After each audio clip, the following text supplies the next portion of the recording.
নমস্কাৰ এই মুহূৰ্তত এটা অত্যন্ত গুৰুত্বপূৰ্ণ খবৰ দিব বিচাৰিছো অসমৰ পৰা ৩০০০ কোটি টকা লুটিনি ঝাৰখণ্ডৰ নিৰ্বাচনত ব্যৱহাৰ কৰিছে হিমন্ত বিশ্ব শৰ্মাই এই বিস্ফোৰক অভিযোগ অসমৰ বিধায়ক অখিল গগৈ এবাৰ হিমন্ত বিশ্ব শৰ্মাক সমালোচনা কৰিবলৈ গৈ এই বিস্ফোৰক অভিযোগ উত্থাপন কৰিছে ৩০০০ কোটি টকা অসমৰ পৰা নি ঝাৰখণ্ডত ব্যৱহাৰ কৰিছে বুলি অভিযোগ আনিছে অখিল গগৈ সবিশেষ এনি টক্স দৰ্শকৰ বাবে লৈ আহিছে জানাইছো গুৰুত্বপূৰ্ণ খবৰ অসমৰ পৰা ৩০০০ কোটি টকা লুটিনি ঝাৰখণ্ডৰ নিৰ্বাচনত ব্যৱহাৰ কৰিছে হিমন্ত বিশ্ব শৰ্মা মই লগ পালে এটাই কথা কম আপুনি ৩০০০ কোটি টকা ঘূৰাই দিব দেই অসমক তেওঁৰ উচ্চাকাংক্ষাৰ বাবে অসমখন এতিয়া ডুবাব সংবাদমেল সম্বোধন কৰি এবাৰ হিমন্তৰ বিৰুদ্ধে খৰব বিধায়ক অখিল গগৈ হিমন্ত বিশ্ব শৰ্মা কুৰ্ঠাৰ সমালোচনা কৰিলে অখিল গগৈ অসমৰ পৰা ৩০০০ কোটি টকা লুটিনি ঝাৰখণ্ডৰ নিৰ্বাচন ব্যৱহাৰ কৰাৰ অভিযোগ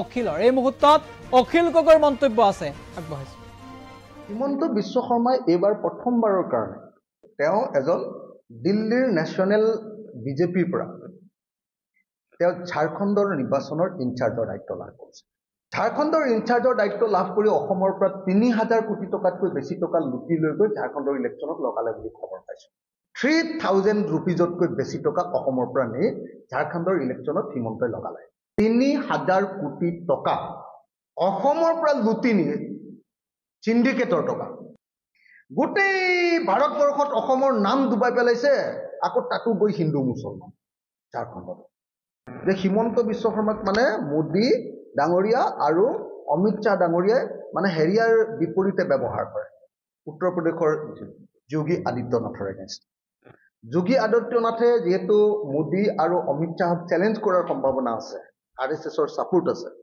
যোগীক মানে মাইনাস কৰিবৰ কাৰণে চ্যালেঞ্জ দিবৰ কাৰণে মাজে মাজে আৰু এটা ফিগাৰ উলিয়াই দেখুৱাবৰ কাৰণে অমিত শ্বাহে আমাৰ পুৱালি হিমন্ত বিশ্ব শৰ্মাক যোগীৰ লগত মানে পঠিয়াই দিয়ে এইটো হ'ল তেওঁলোকৰ পলিটিক্স সেই পলিটিক্সত এবাৰ ঝাৰখণ্ডৰ দায়িত্ব পালে একদম হিমন্ত বিশ্ব শৰ্মাই টোপনি ধৰা নাই মই এবাৰ নেশ্যনেল লিডাৰ হৈ যাব পাৰিম হিমন্ত বিশ্ব শৰ্মাই অসমৰ পৰা পুৰা লুটি নি ৩০০০ কোটি টকা তাত বোলে লগাইছে ৩০০০ কোটি টকা লগাই যোৱাবাৰ 2019 চনত তাতে বিজেপিয়ে যিমান আসন পাইছিলে তাতে 4খন আসন কম পালে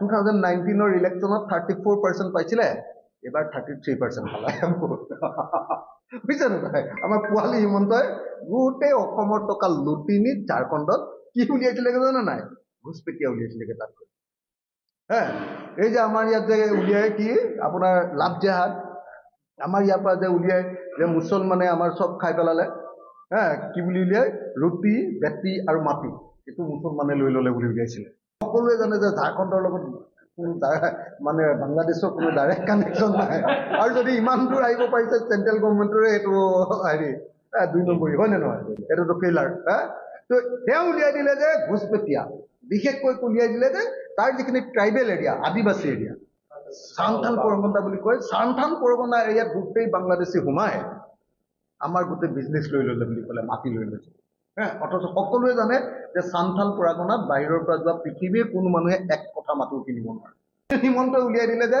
গোটেই ঘুচপেটিয়ে মাটি লৈছে তো 2 নম্বৰ উলিয়াই দিলে যে আমাৰ বেটিবিলাকক লৈ গৈছে মুছলমানে তাৰমানে আদিবাসী মহিলাবিলাকক বিয়া পাতিছে বিয়া পাতি আমাক মানে এইটো মানে এনেকে মাটিটো ল'বলৈ বেটিবিলাকক লৈছে 3 নম্বৰ ৰুটি লৈ লৈছে হিমন্ত বিশ্বটো হিন্দী বেছি নাজানে গতিকে তাৰ মাজতে এই 3টা যেনে তেনে উলিয়াই লৈছে হিমন্ত বিশ্বই এতিয়া আপোনালোকে জানে নাই ইংৰাজী আৰু হিন্দীৰ খুব এতিয়া টিউচন লৈ আছে তাৰ মানে প্ৰাইম মিনিষ্টাৰ হ'বলৈ মন মেলিছে বেচেৰাই প্ৰাইম মিনিষ্টাৰ হ'বলৈ লাগে এইকাৰণে টিউচন লৈ আছে ইংৰাজী আৰু হিন্দী আৰু ইংৰাজী কি কয় আপোনাৰ টিউচন লৈ ঝাৰখণ্ডত এবাৰ কৈ দিলে যে আমাৰ ৰুটি বেটি মাটি এই 3টা ঘুচপেটিয়াই লৈ গৈছে গতিকে ঘুচপেটিয়াক খেদিব লাগে ঝাৰখণ্ডী মানুহে ক'লে ঐ তই ক'ত ইয়াত ঘুচপেটিয়া দেখিব লাগিছ ঝাৰখণ্ডী মানুহে ক'লে এই আমাৰ ঝাৰখণ্ডী স্বাভিমান নাইকিয়া কৰিবৰ কাৰণে তোৰ 2 নম্বৰ পলিটিক্স অসমৰ নিচিনা আকৌ ইয়াত উলিয়াব আহিছা এনেকে বুলি গালি পাৰিলে গালি পাৰি আপোনালোকে আচৰিত পাব যিটো সান্থাল পৰগনা এলেকা সেই এলেকা টোটেল ট্ৰাইবেল সিট আছিলে 28টা 28টা তাত 27টাই JMM পালে, বিজেপিয়ে মাত্ৰ এটা চিট পালে। এই টুপিটো তাত পিন্ধাব কৈছিলে, ঝাৰখণ্ডীয়ে ক'লে হয় তোৰ টুপি আমি নিপিন্ধো। তাৰপিছত যি কৈ তাক আমাৰ ইয়াত নহ'ব। অসমত যিদিনা উপ নিৰ্বাচনৰ 5খন আসনত বিজেপি জিকিছে, হিমন্ত বিশ্ব শৰ্মা বাহিৰলৈ উলিয়াব পৰা নাই নহয়। ঘৰত সোমাই আছে, ঘৰত সোমাই মনে মনে চাই আছে টিভি।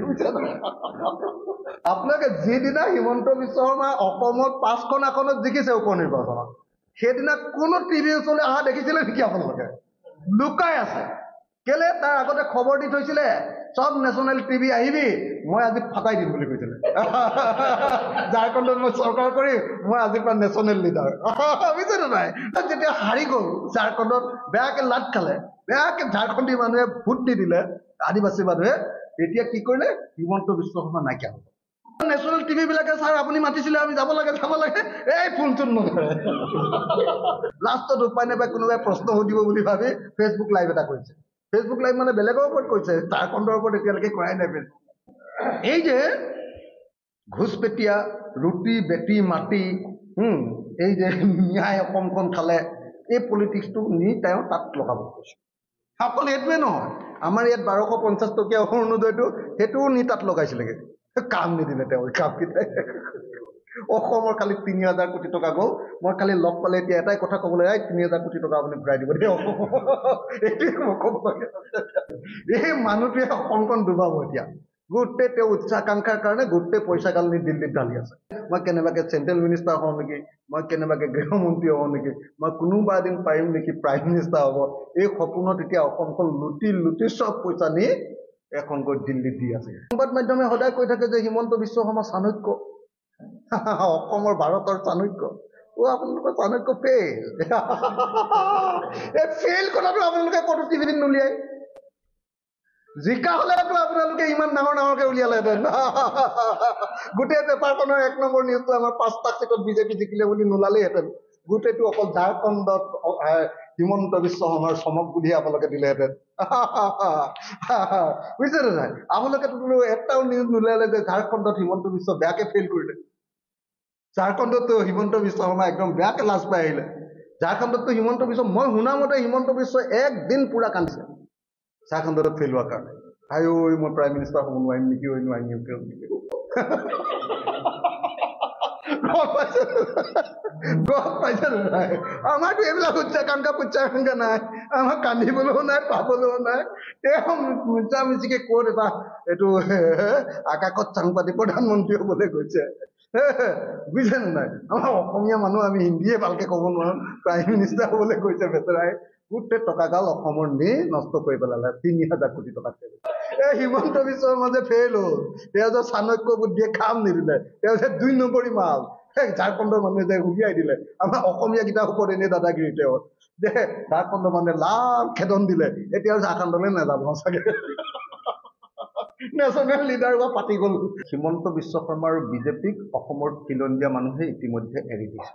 সেইকাৰণে হিমন্ত বিশ্ব শৰ্মাই কৈছে যে অহাবাৰ তেওঁলোকে মিয়াৰ 4টা সমষ্টি, মুছলমান মানুহৰ 4টা সমষ্টি, তেওঁলোকে লাহৰীঘাট, চামগুৰি, ৰূপহীহাট, উত্তৰ কৰিমগঞ্জ আৰু দক্ষিণ কৰিমগঞ্জত বিজেপিয়ে জিকিব।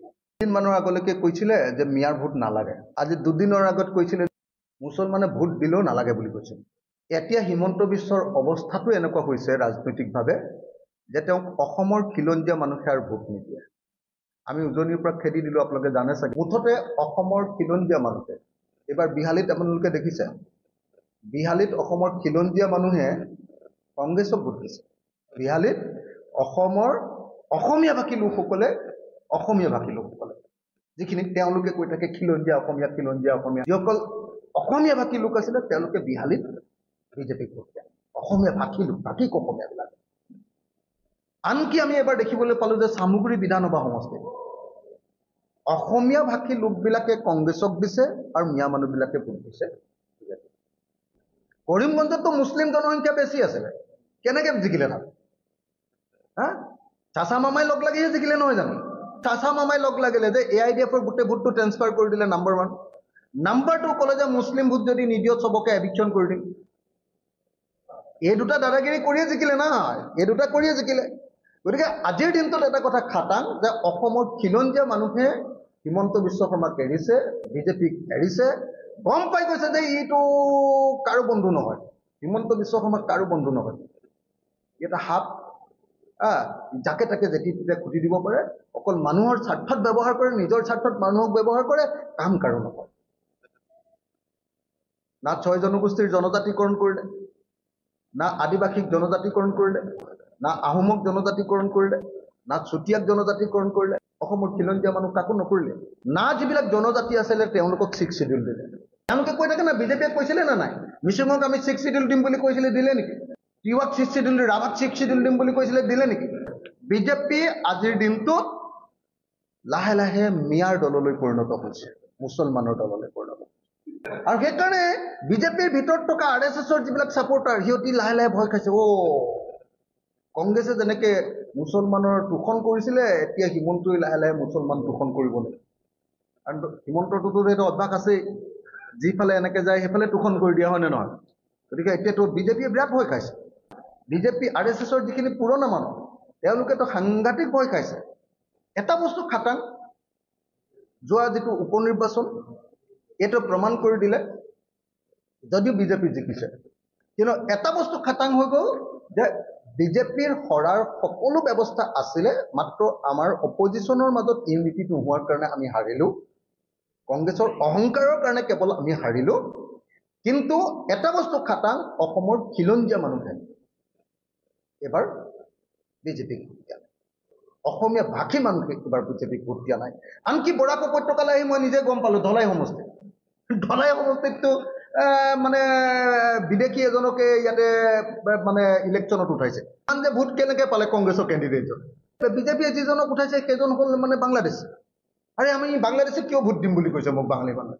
আজি বৰাক উপত্যকাৰ পুৰণি যিখিনি বেংগলী মানুহ, বেংগলী ভদ্ৰলোক, যিসকল ইয়াৰ খিলঞ্জীয়া মানুহ, সেই মানুহবিলাকক ইম্পৰ্টেঞ্চ নিদি বাংলাদেশৰ পৰা অহা মানুহক কেণ্ডিডেটছাৰ দি এই কাম কৰাৰ কাৰণে ইয়াৰ খিলঞ্জীয়া বাঙালী লোকসকলেও এতিয়া সম্পূৰ্ণৰূপে বিজেপি চৰকাৰৰ বিৰুদ্ধে এতিয়া কৈছে। কিন্তু আমাৰে ভুল যে আমি বাঙালী লোকসকলক যিমানখিনি আমি তেওঁলোকৰ ইছ্যুজবিলাক ল'ব লাগিছিলে লোৱা নাই অপজিশ্যনে।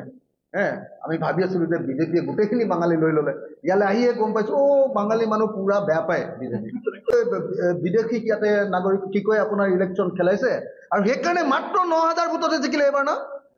ধলাই সমষ্টিত অকল 9,000 ভোটত জিকিলে, ইয়াতো কংগ্ৰেছে একো কষ্টই কৰা নাই, মানে এনেই ভোট দিছে। কেলে? এই হিমন্তটো হৰুৱাবলৈ, ই বদমাছ আছে।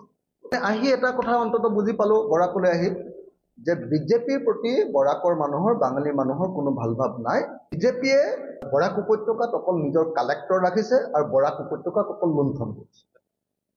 ইয়াত কোনো ডেভেলপমেণ্টৰ কাম কৰা নাই, অকল লুণ্ঠন কৰিবৰ কাৰণে কেইটামান এজেণ্ট ৰাখিছে, কৌশিক ৰায় নিচিনা মানুহ কেইটামান টকাটো তুলিবলৈ। বাকী কোনো বাঙালী মানুহৰ ডেভেলপমেণ্টৰ কাৰণে, বাঙালী মানুহৰ কামৰ কাৰণে, কালচাৰ্ড বঙালী জাতিটোৰ কাৰণে কোনো কাম। হিমন্ত বিশ্ব শৰ্মাই এইবাৰ প্ৰথমবাৰৰ কাৰণে তেওঁ এজন দিল্লীৰ নেশ্যনেল বিজেপিৰ পৰা তেওঁ ঝাৰখণ্ডৰ নিৰ্বাচনৰ ইনচাৰ্জৰ দায়িত্ব লাভ কৰিছে। ঝাৰখণ্ডৰ ইনচাৰ্জৰ দায়িত্ব লাভ কৰি অসমৰ পৰা 3,000 কোটি টকাতকৈ বেছি টকা লুটি লৈ গৈ ঝাৰখণ্ডৰ ইলেকশ্যনত লগালে বুলি খবৰ পাইছোঁ। 3,000 ৰুপিজতকৈ বেছি টকা অসমৰ পৰা নি ঝাৰখণ্ডৰ ইলেকশ্যনত হিমন্তই লগালে।